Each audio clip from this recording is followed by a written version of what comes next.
Project మీద ఇప్పటికి 10వ నేను ఇక్కడ ఇన్స్పెక్షన్కి వచ్చాను. 22 సార్లు వర్చువల్ రివ్యూ చేశాం. 2014 నుంచి జూన్ నుంచి ఈ ప్రాజెక్టు ఫాస్ట్ ట్రాక్లో పెట్టడమే కాకుండా గవర్నమెంట్ ఆఫ్ ఇండియా కూడా 7 మండలాలు, తెలంగాణలో ఉండే మండలాలని ఆంధ్రప్రదేశ్కి ఇవ్వడం, అదే మరి ప్రాజెక్ట్ నేషనల్ ప్రాజెక్ట్ డిక్లేర్ చేయడం, 100% ఫండింగ్ యాక్సెప్ట్ చేయడం, అదే మరిగా నబార్డ్ రీఫైనాన్సింగ్ యాక్సెప్ట్ చేశారు. కాబట్టి డబ్బులు కూడా ఈజీగా వచ్చే పరిస్థితి వచ్చింది. ఇవన్నిటి వల్ల ఎక్కడికక్కడ స్ట్రీమ్లైన్ చేస్తూ ఈ ప్రాజెక్ట్ని చాలా స్పష్టంగా నేను ఒక టైం బౌండ్ ప్రోగ్రామ్ కూడా ఇచ్చాను. 2018 జూన్ కంతా గ్రావిటీతో నీళ్ళు వెళ్ళాలని, 41.5 మీటర్లు వరకు నీళ్లు పెట్టుకోగలిగితే ఆ సైడ్ ఈ సైడ్ 2 పక్కలు కూడా గ్రావిటీతో నీళ్ళు వెళ్తాయి. లెఫ్ట్ మెయిన్ కెనాల్కి, రైట్ మెయిన్ కెనాల్కి. ఈరోజు కూడా మేము వర్క్ అయితే సాటిస్ఫాక్టరీగా ఉంది, ఇంకా ముమ్మరం చేయాలి. ఇప్పుడు మీరు చూస్తే 10.55 లక్షల క్యూబిక్ మీటర్, 10,55,00,000 క్యూబిక్ మీటర్లో 399.12 లక్షల క్యూబిక్ మీటర్ పని మాత్రం మిగిలింది. అంటే 37.83% మిగిలింది. అక్కడంతా పూర్తయింది. లెఫ్ట్ ఫ్లాంక్ కూడా చూస్తే 31.25 లక్షల క్యూబిక్ మీటర్ కంప్లీట్ చేస్తే పవర్ ప్రాజెక్ట్ టెండర్లు పిలిచే అవకాశం ఉంటుంది.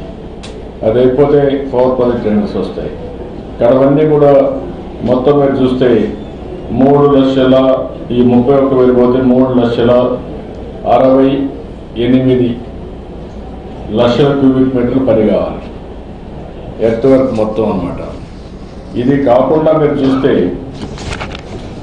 కాంక్రీట్ మొత్తం 14,11,000 క్యూబిక్ మీటర్స్ కాంక్రీట్ వర్క్ జరగాలి. ఇప్పటికీ అయ్యింది 8,000, క్యూములేటివ్గా 31,919 చేశాం. ఇంకా చేయాల్సిన 13,79,000 క్యూబిక్ మీటర్స్ పని కావాలి. దీన్ని ఎక్కడికక్కడ స్ట్రీమ్ లైన్ చేస్తున్నాం. 13,79,000 క్యూబిక్ మీటర్లు కాంక్రీట్ పని కావాల్సిన అవసరం ఉంది. దాన్ని కూడా స్ట్రీమ్ లైన్ చేస్తున్నాం. దేశంలో పోలవరం ప్రాజెక్ట్ లాంటి project in the near future కూడా ఏది లేదు. Biggest project in the country. Andhra Pradesh ఇది ఒక జీవనాడి. ఒరిస్సాకి, ఛత్తీస్గఢ్కి నష్టమేమో రావడం లేదు. ఇప్పటికే చాలా డబ్బులు మోర్ దెన్ 10,000 కోట్లు, 11,000 కోట్లు ఖర్చు పెట్టేశారు ప్రాజెక్ట్కి. పెట్టిన తర్వాత ఇప్పుడు ప్రాజెక్ట్ నిలిచిపోయేది ఏమి ఉండదు.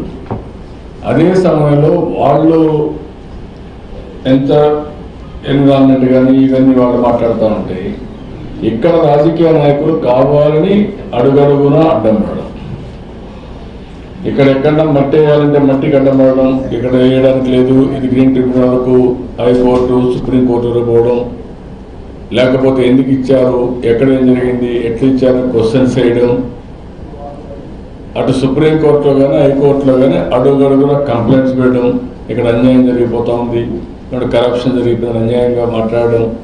ఇవన్నీ ఏంటంటే పోలవరం ప్రాజెక్టు పూర్తిగా వాళ్ళకి ఇష్టం లేదు. ఎన్ని విధాల అడ్డంకులు పెట్టామో అన్ని విధాల అడ్డంకులు పెట్టడానికి ప్రయత్నం చేస్తున్నారు. నేను అందుకే మా వాళ్ళకి మనం చెప్పాను, పోలవరం అథారిటీగా రిక్వెస్ట్ చేసింది, ట్రాన్స్పరెంట్గా చేయండి. పని కావాలి, ట్రాన్స్పరెన్సీ కావాలి. ఏ ఒక్క వర్క్ కూడా లేట్ అయితే మొత్తం ప్రాజెక్ట్ అంతా డీలిమెంట్ అవుతుంది. మొన్న ఎస్టిమేట్ చేశారు, ఇప్పుడు లేటెస్ట్ నాకు ఐడియా లేదు. 1 day delayed is going to cause huge loss for the government or NABARD కానీ గవర్నమెంట్ ఆఫ్ ఇండియా కానీ. దగ్గర 15 కోట్ల నష్టం వస్తుంది. 33 కోట్లు వేశారు. 21 crores ఫర్ డే డిలే. ఒక రోజు లేట్ అయితే కాస్ట్ పెరిగేది 20 కోట్ల రూపాయలు పెరుగుతుంది. ఇప్పుడు ఈసారి పనులన్నీ ఇచ్చాం, మోడర్నైజేషన్ కింద ఎక్కడ నీళ్లు ప్రాబ్లం లేకుండా చేస్తున్నాం. ఈ సంవత్సరం ముందు కాలువలు అవన్నీ మెయింటెనెన్స్ కోసం ఏమేం చేయాలో అన్ని పనులు పూర్తి చేస్తున్నాం. అంతలేక పోలవరం వస్తే కూడా నీళ్ల ప్రాబ్లం లేదు. నెక్స్ట్ మోడర్నైజేషన్కి ఏం కావాలి పోదాం. ఈసారి ఈ సీజన్లో ఎక్కడ నీటి ఎద్దడి లేకుండా, ఫ్లో ప్రాబ్లం లేకుండా అన్ని కూడా డ్రైన్స్ కానీ కెనాల్స్ కానీ అన్ని పూర్తి చేయాలి. అవన్నీ చేయమని చెప్పాను. That they will take it up.